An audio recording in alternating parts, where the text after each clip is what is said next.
Alright, talakayin natin mga tol, itong ikinakatakot ng China. Ngayong presidente na si Donald Trump mga tol. Ito'y mula kay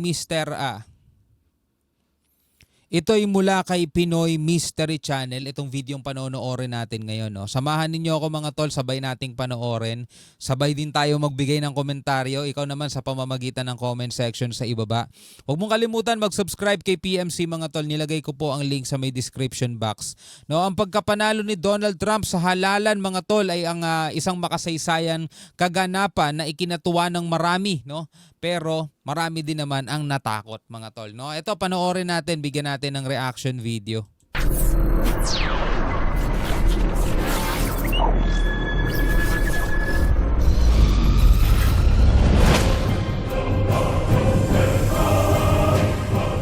Pagkapanalo ni Donald Trump sa halalan, ang makasaysayang kaganapan ay kinatuwa ng marami.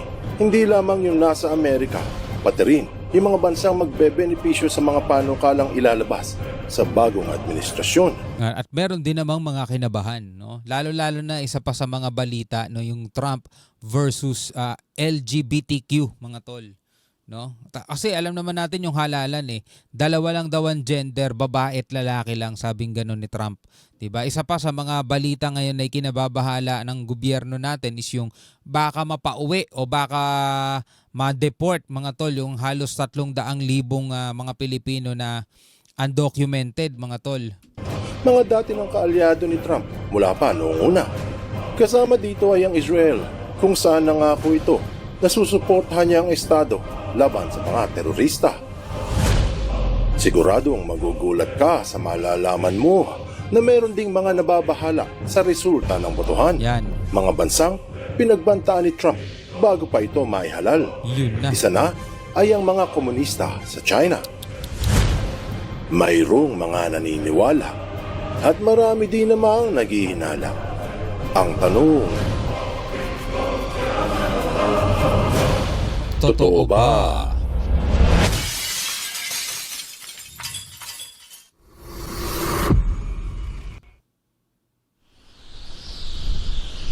Ano ba mga gagawin ni Trump? United States Capitol.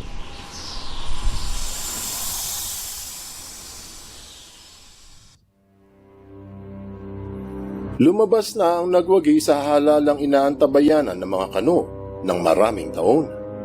May ilang mga nagsaya at marami din ang nagluksa. Isa sa mga bansang hindi natuwa sa botohan ay ang China. Sa makatuwid, bago ang eleksyon, binalita matapos ang buwan ng Oktubre sa Reuters na nakakuha ang mga Chinese hackers ng recorded audio mula sa isang advisor ni Trump.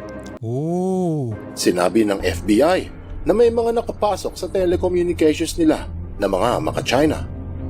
Sinabi sa The Hill na may natagpo ang mga alleged influence campaigns ng mga inchik na nangingialam sa eleksyon. Ayon sa report ng Microsoft Threat Analysis Center, na ang tinatarget ng mga Chinese hackers ay yung mga kandidatong kumakalaban sa China. Ilan sa Pilipinas ang nagsasabi na bakit naman mangingialam ang mga inchik sa halalan ng Amerika. Ang hindi nila alam, ilang beses nang itinuring ni Trump ang mga komunista bilang isang kaaway. Ito ang sabi niya noon. We turn it around. We have a $500 billion deficit, trade deficit with China. We're going to turn it around, and we have the cards. Don't forget, we're like the piggy bank that's being robbed. We have the cards. We have a lot of power with China. When China doesn't want to fix the problem in North Korea, we say, sorry, folks, you got to fix the problem. Because we can't continue to allow China to rape our country, and that's what they're doing. Ooh, mabigat yun. It's the greatest theft in the history of the world. What China has done. Sinabi ni Trump bago ito naging pangulo noon na nalulugi daw ang Estados Unidos ng $500 bilyong sa trade deal nila sa China. Ito ay yung dahil sa kasunduan noon na kung saan yung mga produktong galing sa China papasok ng Amerika ay ibababa ang presyo. Pero yung pumapasok sa China na produktong galing sa Amerika ay mahal. Dahil sa dating trade deal ng dalawa, marami sa Amerika ang nawawala ng trabaho at naapektuhan ito ang ekonomiya. Ibang klase din kasi makapag-deal, no? Parang dito lang din sa Pilipinas, no? Yung nagkaroon ng pinayagan ng gobyernong paupahan yung mga sakahan. Kaya sinabi ni Trump na ni-rape ng China ang Amerika at ito raw ang pinakamalaking pagnanakaw. Bilang tugon, isa sa mga pangako ng kandidato ay ang pagtaas ng tariff sa mga produktong galing sa China. Taripa. Kung akala nila na wala itong epekto, diyan sila nagkakamali.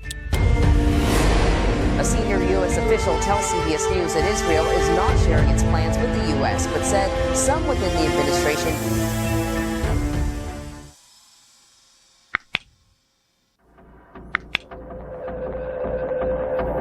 Binalita sa Al Jazeera na nagdadalamhati na ang mga maliliit na negosyo sa China dahil sa plano ni Trump. Inulat na Tentado sila. babagsakan ng 60% tariff ang mga 60%. imports galing ng China. Kapag sinabing tariff, ito yung tax o customs duty na pinapatong ng isang bansa sa mga produktong pumapasok sa kanila.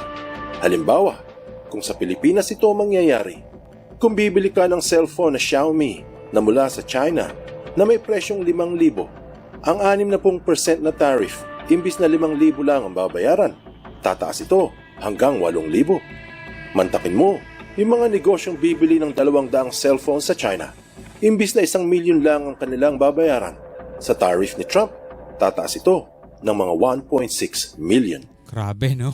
Magiging mamahalin yung mga produkto ng China, mga tol. Yung mga mabibili mo sa halimbawa TikTok Shop, di ba? Sa Shopee, Lazada, yung mga ganun mga tol na galing China, magiging mas mahal na yun. Kung yun ay mangyayari dito sa Pilipinas. Pero ngayon, ganun ang ipapatupad daw ni Trump. Ang epekto ng ibabagsak na tariff ay bigla ang pagtaas ng presyo ng mga produktong made in China. Tama. Bukod dyan, pati mga stocks ng ilang kumpanya ay babagsak.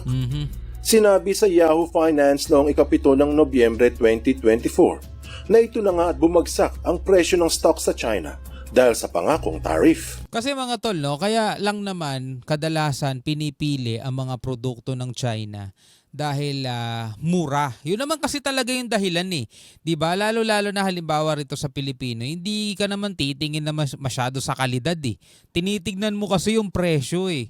'Di ba? Pero kung halimbawa tataas ang presyo niya, magiging kapantay lang din niya ang presyo ng mga branded. Ba't ka bibili ng hindi branded, 'di ba? Doon ka na sa branded, konti lang naman ang diferensya ng presyo.